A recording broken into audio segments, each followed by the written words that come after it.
Elle a rendu célèbre le petit village de Don Rémy-la-Pucelle. À l'occasion du centenaire de la canonisation de Jeanne d'Arc, le conseil départemental des Vosges a rénové le musée attenant à sa maison natale.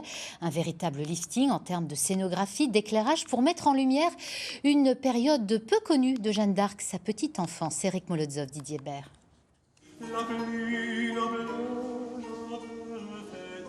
Ici, on aborde l'intimité de Jeanne d'Arc et on revient bien évidemment sur sa date de naissance, donc vers 1412, et on insiste bien sur le vers, car on ne connaît pas de manière précise sa date de naissance. On revient aussi ici sur l'enfance, bien évidemment, de Jeanne d'Arc, qui était donc une fille de paysanne. Elle fait partie de la classe sociale des paysans. Son père, Jacques d'Arc, est un cultivateur. Il possède des terres et des animaux, et elle est aussi la fille d'Isabelle de Vouton.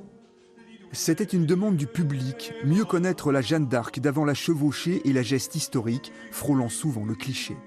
Replonger la future Pucelle d'Orléans dans le monde de son enfance, celle d'une petite fille comme les autres. On a ici des facsimilés de jeux qu'on pouvait retrouver à l'époque de Jeanne d'Arc. Alors bien évidemment, on a les osselets, qui sont même encore plus anciens, ça date de l'Antiquité. On a les jeux de dés, les toupies, les poupées.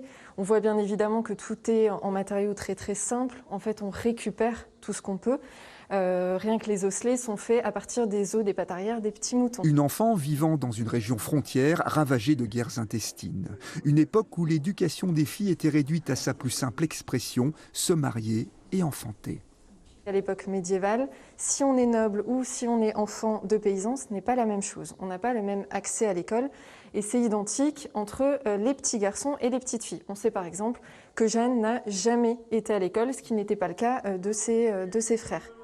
Retrouver l'être humain sous le symbole guerrier et les multiples appropriations politiques a nécessité un long travail de recherche assuré par un comité scientifique.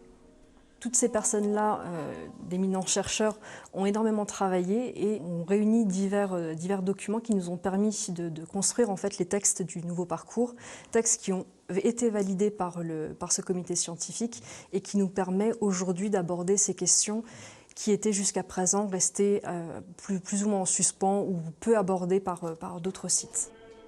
2 temps forts sont programmés pour cet été. D'abord le 31 juillet, un spectacle inattendu où Jeanne d'Arc mettra en accusation tous ceux qui l'ont trahi. Et le week-end des 14 et 15 août où les visiteurs seront plongés dans le monde médiéval au milieu des jongleurs, forgerons et chevaliers.